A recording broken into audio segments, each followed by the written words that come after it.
आजकल हम देखते हैं कि युवक अपने माता पिता को यानी वृद्धों को अपने साथ रखना पसंद नहीं करते हैं।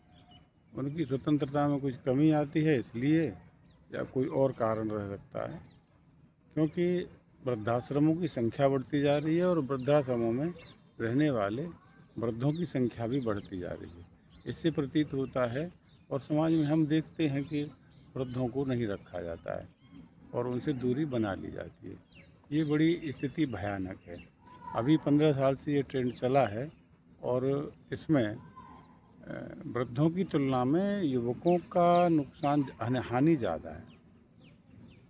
इसमें हानि में युवक अधिक रहेंगे, क्योंकि एक तो उनकी सेवा का जो अमृत है वो युवक को, माता पिता की सेवा का अमृत युवक को नहीं मिल पाता, उससे वंचित रह जाता है। दूसरा, माता पिता अगर साथ रहते हैं तो सेवा तो थोड़ी बहुत करनी पड़ती है, वो बात ठीक है, लेकिन कभी कहीं बाहर जाना होता है या घर में कोई बच्चा छोटा है तो उसके सहयोग के लिए, या बाहर जाना है तो माता पिता घर में बने हैं तो आप बाहर जा सकते हैं, आ सकते हैं। इससे पता नहीं चलता, काफ़ी सहयोग बुजुर्गों से मिलता है। दूसरी बात, हमें जो मंत्रणा करने के लिए हम अकेले रह जाते हैं और अपने मन मुताबिक निर्णय कर लेते हैं तो वो निर्णय कभी कभी गलत हो जाते हैं। जबकि दो लोगों द्वारा या एक लोग द्वारा कोई निर्णय लिया जाए और चार लोगों में चार तरह के विचार आएंगे और एक परिपक्व निर्णय निकल के आएगा। ऐसी स्थिति तभी बन सकती है जब आप चार माता पिता के साथ रहें, तो उनका मंत्रणा का आपको मौका मिलेगा और सही सलाह आपको मिलेगी।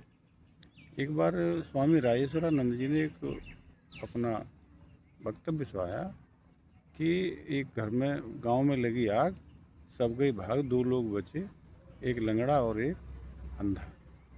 अंधा यानी कि युवक, लंगड़ा यानी कि वृद्ध। तो उसने अंधे से कहा कि भाई अगर तू मेरे को अपने कंधे पे बिठा ले तो मैं रास्ता बता दूंगा और तुम चलते चलना, हम दोनों भी बच जाएंगे, बाहर निकल जाएंगे। दोनों की बात समझ में आई, ऐसा ही हुआ। कंधे पे बिठा के युवक लंगड़े को ले गया और बाहर जाके वो दोनों लोग बच गए। कहने का अर्थ ये है, इस कहानी में युवक अंधा और वृद्ध लंगड़ा, यानी वृद्ध यानी असहाय या शरीर से कमज़ोर या जर्जर, युवक यानी ऊर्जावान तो है लेकिन वो अंधा इसलिए कहा गया क्योंकि उसके पास अनुभव का घोर अभाव होता है।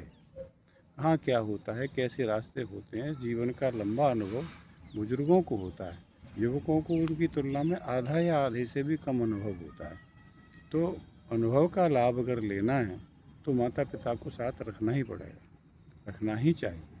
सामाजिक तौर पे भी युवक का की हानि है, क्योंकि सामाजिक तौर पे वो अच्छी दृष्टि से उसको नहीं देखा जाता कि वो अपने माता पिता को अपने साथ नहीं रखता है, पहली हानि। दूसरी हानि, उसको अच्छी सलाह नहीं मिलती है। तीसरी हानि, आपको छोटे मोटे मौके पे उनका सहयोग नहीं मिलता है, समझे। और सबसे बड़ी हानि ये है कि सेवा का अमृत उसको नहीं मिलता है। ये बातें अभी अभी आपको ख़राब लग सकती हैं कि माता पिता के साथ सहयोग करना पड़ता है या सेवा करनी पड़ती है, लेकिन जब आप थोड़ी अधिक उम्र में जाएंगे तो इन चीज़ों का बड़ा आपको कष्ट होगा।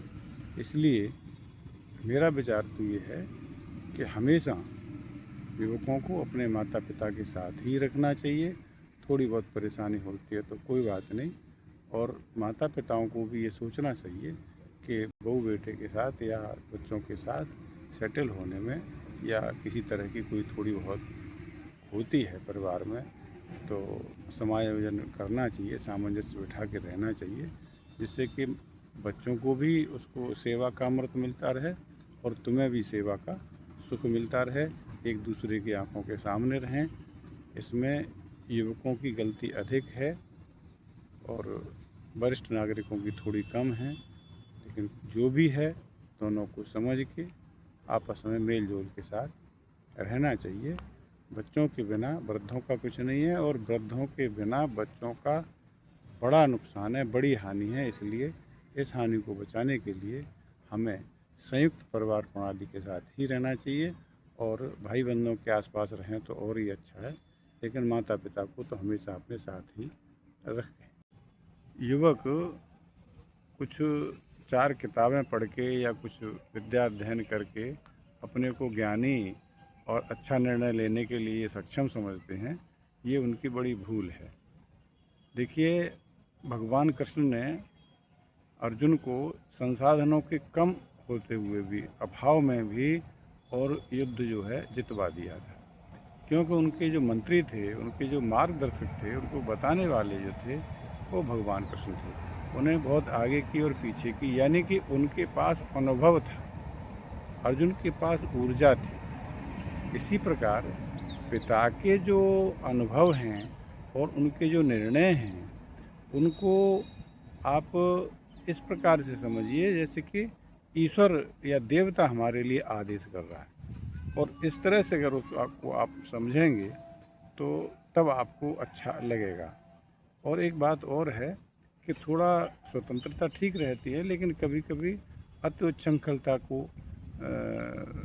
दबाने के लिए थोड़ी बहुत अंकुश भी रहना चाहिए, जो माता पिता को साथ रखने से ही होता है। दूर रखने से वो उच्छृंखलता आ जाती है और वो कभी कभी हानि का कारण बनती है।